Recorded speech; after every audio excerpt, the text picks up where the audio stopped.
बढ़ते आगे अगली बड़ी खबर ग्वालियर से है। ग्वालियर के ट्रॉमा सेंटर के आईसीयू में आग लगने के बाद दूसरी जगह शिफ्ट किए गए 2 और मरीजों की मौत हो गई है। अब तक मरने वालों की संख्या बढ़कर 3 हो गई है। मरने वालों में एक कांग्रेस नेता और एक महिला है। आपको बता दें कि मंगलवार की सुबह ट्रॉमा सेंटर के आईसीयू में आग लगी थी, जिसके बाद मरीजों को दूसरी जगह पर शिफ्ट किया गया था। इस दौरान शिवपुरी के रहने वाले एक मरीज की मौत हो गई थी। हादसे के वक्त 6 मरीज वेंटिलेटर पर और 4 मरीज ऑक्सीजन सपोर्ट पर थे। आग लगने के बाद वेंटिलेटर से हटाकर अंबु पंप के सपोर्ट पर मरीजों को पलंग के साथ बाहर निकाला गया था।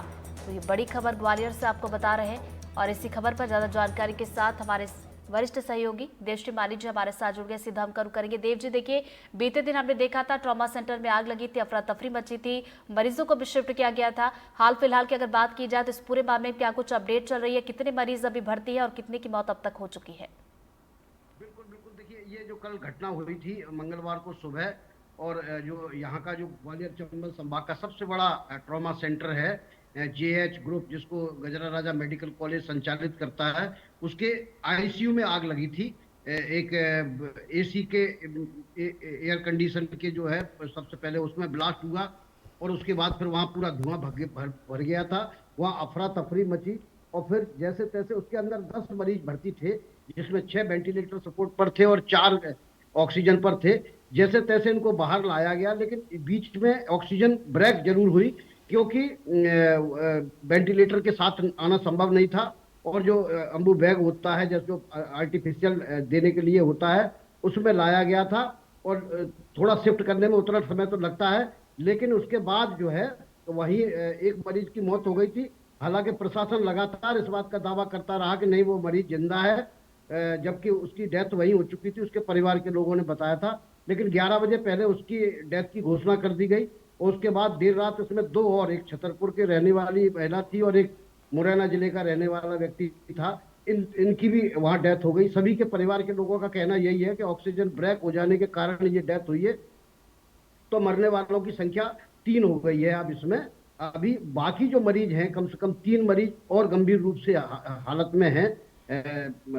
तो उन पर लगातार निगाह रखी जा रही है, उनका इलाज किया जा रहा है। और उनको किसी को न्यूरो के आईसीयू में शिफ्ट किया गया, तो किसी को 1000 बिस्तर के में अस्पताल में। देव अब जी, सवाल यही उठता है जहां कि पर इस तरह। आग लगी थी ट्रॉमा सेंटर में, वहां की बात की जाए तो क्या वहां पर अब स्थितियां सामान्य हो चुकी है? नहीं, देखिए, ट्रॉमा सेंटर का जिस आईसीयू में आग लगी थी वो तो पूरी तरह से खत्म हो चुका था। तो इसमें जो 10 मरीज भर्ती थे, उन 10 मरीजों को अलग अलग जगह शिफ्ट कर दिया गया था, जिसमें अनफॉर्चुनेटली 3 मरीजों की डेथ हो चुकी है। और बाकी जो 1000 बिस्तर का अस्पताल है या न्यूरो का अस्पताल है, वहां उनको शिफ्ट किया जा चुका है। तो अभी जो स्थिति है, वो वहां तो ट्रॉमा सेंटर में तो आईसीयू अभी काम नहीं कर रहा, क्योंकि उसमें समय लगेगा। पूरी वायरिंग चेक की जा रही है, जांच के ऑर्डर्स भी हुए हैं। और इस जांच के बाद अब जो भी नतीजे आएंगे उसके बाद होगा। लेकिन तमाम सारी जी, खामियां इसमें सामने आई है। एक ट्रॉमा सेंटर के जितने भी फायर फाइटिंग के इंतजाम थे, वो नाकाफी थे, बल्कि एक्सपायर हो चुके बिल्कुल थे। नाकाफी थे हालांकि और उनसे यही वजह अर्ध थी कि जगाई इतना गई। बड़ा हादसा यहाँ पर हो गया। हालांकि कुछ मरीज जो अभी भर्ती है, नजरें आप बनाए रखिएगा। देव जी, आगे भी आपसे अपडेट लेंगे। फिलहाल बहुत बहुत शुक्रिया आपका तमाम जानकारी।